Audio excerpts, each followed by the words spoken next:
Assalamualaikum warahmatullahi wabarakatuh. Halo teman-teman, perkenalkan nama saya Intana dengan NIM 220796. Di sini saya mau membuat review materi dari yang pertama sampai pertemuan terakhir di awal semester 6 ini. Nah, video ini dibuat dan diposting untuk memenuhi syarat penilaian ujian tengah semester mata kuliah manajemen kinerja dan dengan dosen pengampu Bapak Muhammad Teguh Setiadi, SEMM, CTMP, CMC, CPGAM, CPLM, CIMB. Semoga video ini bermanfaat bagi yang nonton. Baik, di sini aku akan menyampaikan materi yang pertama, yaitu arti penting dan manfaat manajemen kinerja. Manajemen kinerja ini adalah proses berkelanjutan yang digunakan organisasi untuk memastikan bahwa tujuan strategis dicapai secara efektif dan efisien melalui pengelolaan kinerja individu maupun tim. Proses ini juga mencakup perencanaan kinerja, pemantauan, penilaian, dan pengembangan karyawan. Nah, mengapa manajemen kinerja itu sangat penting gitu ya? Yang dimana manajemen kinerja ini mengarahkan fokus organisasi, yaitu membantu menyelaraskan tujuan individu dengan tujuan organisasi. Kemudian mendorong kinerja optimal yang dimana memberikan arahan yang jelas dan umpan balik yang konsisten. Selanjutnya ada menjamin akuntabilitas, yang dimana setiap individu bertanggung jawab atas pencapaian kinerjanya. Selanjutnya yaitu manfaat-manfaat kinerja karyawan, yang dimana manfaat kinerja karyawan ini adalah dampak dari prestasi yang dimiliki oleh individu dalam suatu organisasi yang ditunjukkan secara langsung. Ini juga bersifat menguntungkan bagi karyawan dan organisasi itu sendiri, karena bisa dicapai berdasarkan hasil kinerja yang maksimal. Kemudian ada prinsip dasar manajemen kinerja. Prinsip dasar kinerja adalah fondasi yang digunakan untuk mengelola dan juga meningkatkan kinerja individu maupun tim dalam suatu organisasi. Nah, di sini ada beberapa prinsip dasarnya. Yang pertama, tujuan yang jelas dan terukur setiap individu dan tim itu harus memahami apa yang diharapkan dari mereka dengan sasaran yang spesifik, terukur, dapat dicapai, relevan, dan juga berbatas waktu atau SMART. Kemudian selanjutnya ada proses manajemen kinerja. Yang pertama di sini ada masukan. Manajemen kinerja ini memerlukan banyak masukan yang harus diatur agar dapat tetap sejalan dalam mencapai tujuan organisasi. Nah, masukan ini adalah sumber daya manusia, modal, material, dan juga peralatan dan teknologi, serta metode dan mekanisme kerja. Nah, yang kedua ada proses, yang dimana manajemen kinerja ini berawal dengan perencanaan tentang bagaimana merencanakan tujuan yang diharapkan di masa depan, dan juga mengatur semua sumber daya dengan kegiatan yang dibutuhkan untuk mencapai suatu tujuan. Nah, yang ketiga ada keluaran, yang dimana keluaran di sini merupakan hasil langsung dari kinerja organisasi baik dalam bentuk barang maupun jasa. Nah, selanjutnya ada permasalahan dan juga tantangan dalam manajemen kinerja, khususnya bagi sektor aparatur dan isu strategis manajemen kinerja. Nah, yang pertama ada permasalahan dalam manajemen kinerja. Nah, ketidaksamaan kinerja ini adalah salah satu isu utama dan ketidakcocokan antara kinerja individu, pegawai, dan juga tujuan organisasi. Nah, selanjutnya juga kurangnya insentif, yang dimana banyak pegawai yang merasa kurang termotivasi karena tidak adanya insentif yang memadai untuk meningkatkan kinerja mereka. Selanjutnya ada keterbatasan pelatihan, yang dimana banyak aparat yang tidak terampil akibat kurangnya pelatihan yang memadai dan juga menyebabkan mereka ini tidak memiliki inisiatif dalam menjalankan tugasnya, seperti itu. Nah, kemudian di sini ada kesimpulan dari materi pertama, yang dimana manajemen kinerja ini adalah proses sistematis untuk merencanakan, memantau, dan juga mengevaluasi kinerja individu atau tim guna mencapai tujuan organisasi secara efektif gitu ya. Hal ini juga menetapkan tujuan, umpan balik yang berkelanjutan, serta pengembangan keterampilan dan motivasi karyawan untuk meningkatkan produktivitas dan juga kualitas kerja.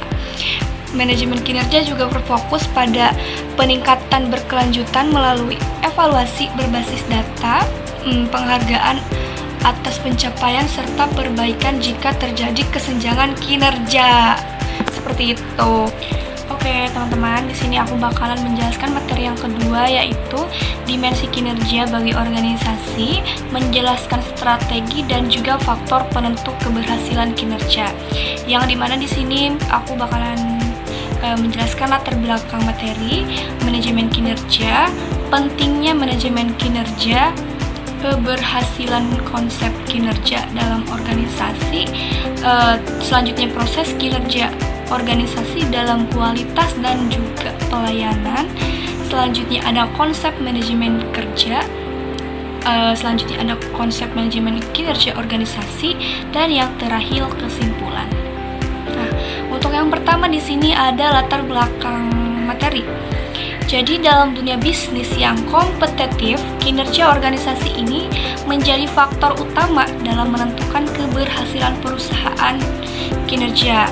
Nah, kinerja ini juga mencerminkan sejauh mana tujuan dan strategi bisnis dapat diwujudkan secara efektif dan juga efisien.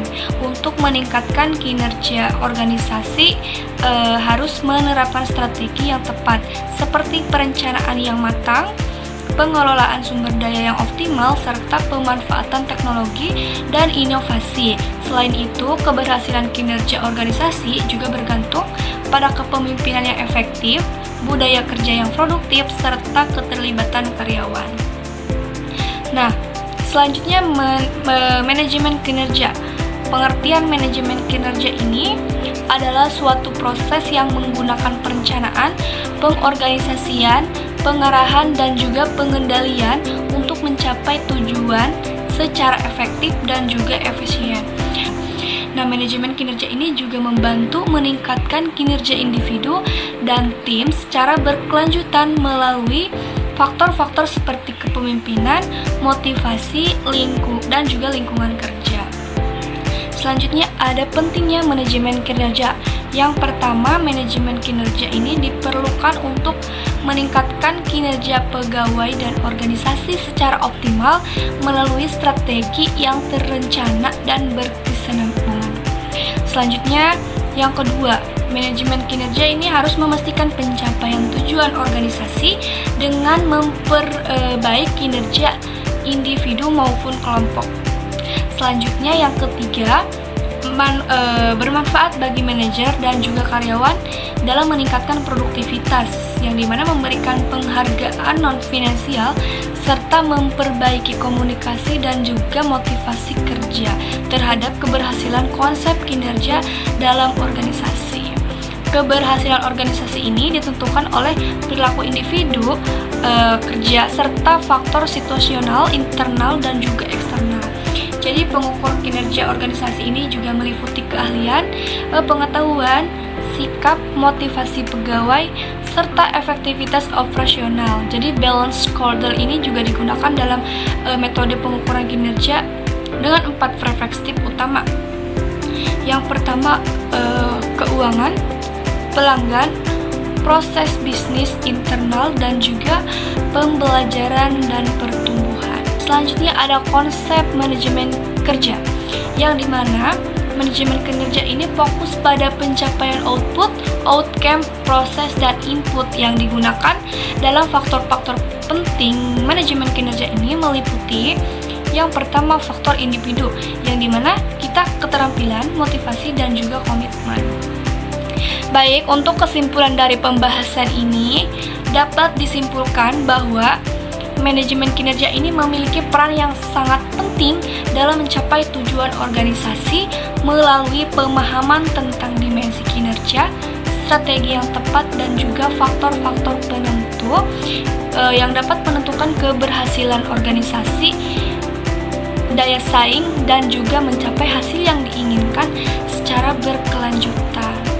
Manajemen kinerja ini tidak hanya berfokus pada pencapaian target, tetapi juga pada pengembangan individu dan tim dalam lingkungan kerja yang positif, seperti itu. Baik, untuk yang selanjutnya yaitu materi yang ketiga.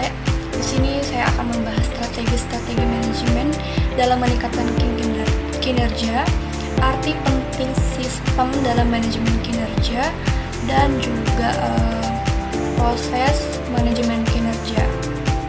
Nah, di sini ada materi tiap-tiap bagiannya. Yang pertama di sini ada strategi manajemen dalam meningkatkan kinerja. Manajemen kinerja ini bertujuan untuk memastikan bahwa tujuan organisasi ini mencapai secara efisiensi dan juga efektif. Strategi-strategi yang umum digunakan antara lain yang pertama ada penetapan tujuan yang jelas, yaitu SMART, yang dapat menentukan sasaran spesifik, terukur, dan juga dapat dicapai secara relevan dan berbatas waktu. Selanjutnya pemberdayaan karyawan, yang dapat melibatkan karyawan dalam pengambilan keputusan dan memberi pelatihan untuk meningkatkan kompetensi. Selanjutnya, arti penting sistem dalam manajemen kinerja secara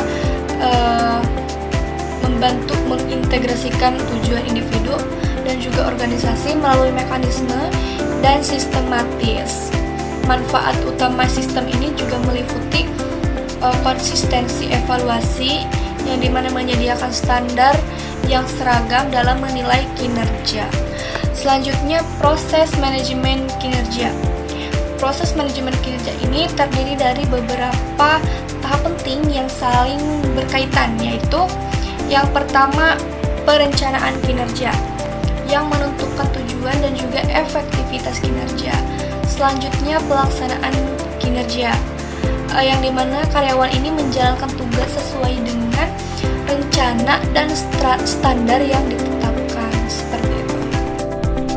Untuk yang selanjutnya yaitu materi yang keempat, pengertian model strategi planning, yang dimana strategi planning ini merupakan proses yang dilakukan suatu organisasi untuk menentukan strategi atau arahan serta mengambil keputusan untuk mengalokasikan sumber dayanya. Hal ini juga guna mencapai tujuan jangka panjang. Selanjutnya, manfaat dalam perencanaan strategis, yang dimana yang pertama di sini menentukan batasan atau usaha bisnis, memilih fokus bidang usaha yang akan dikembangkan yang didasari pada semua lapisan manajemen. Yang kedua, memberikan arah perusahaan, yang dimana menentukan batasan usaha dan arahan perusahaan ini merupakan dua sisi dari satu mata uang yang sama yang mendasari atau dihasilkan. Yang ketiga, mengarahkan dan membentuk kultur perusahaan. Jadi rencana strategi yang mengunjungi pengarahan dan juga pembentukan budaya perusahaan ini harus lewat proses interaksi, tawar-menawar, atau komunikasi timbal balik. Selanjutnya yang terakhir ini memudahkan penyusunan rencana kegiatan dan juga anggaran tahunan. Materi selanjutnya langkah-langkah dalam model Whittaker. 1. Menentukan visi dan misi organisasi. Ini harus memiliki visi yang jelas tentang masa depan yang ingin dicapai dan misi yang mengidentifikasi tujuan utama mereka. Yang kedua, mengembangkan tujuan jangka panjang, yang dimana organisasi ini perlu menetapkan tujuan jangka panjang berdasarkan hasil analisis situasi yang dilakukan sebelumnya. Yang ketiga ini implementasi strategi, yang dimana kita harus melaksanakan rencana aksi dengan melibatkan semua pihak terkait dalam organisasi untuk memastikan keberhasilan implementasi. Seperti itu. Untuk yang selanjutnya, materi yang terakhir yaitu pengukuran materi kinerja. Materi pengukuran kinerja ini mencakup konsep, tujuan, metode, dan juga indikator yang digunakan untuk menilai seberapa efektif suatu organisasi atau individu dalam mencapai tujuan yang telah ditetapkan. Nah, poin-poin utama dalam materi ini yaitu yang pertama pengertian manajemen kinerja. Yang dimana manajemen kinerja ini adalah proses sistematis untuk meningkatkan kinerja organisasi dengan cara menetapkan tujuan, memantau kemajuan, dan juga mengevaluasi hasil untuk perbaikan berkelanjutan. Nah, materi yang kedua, tujuan pengukuran kinerja, yang dimana menilai pencapaian tujuan organisasi ini dapat meningkatkan efisiensi dan juga efektivitas kerja. Yang ketiga, prinsip-prinsip pengukuran kinerja relevan dengan tujuan organisasi. Yang pertama, terukur secara kuantitatif atau kualitatif. Ini dapat dibandingkan dan juga dilacak dari waktu ke waktu. Yang kedua, mudah difahami oleh pihak terkait. Mungkin hanya itu materi yang dapat saya sampaikan, kurang lebihnya saya mohon maaf.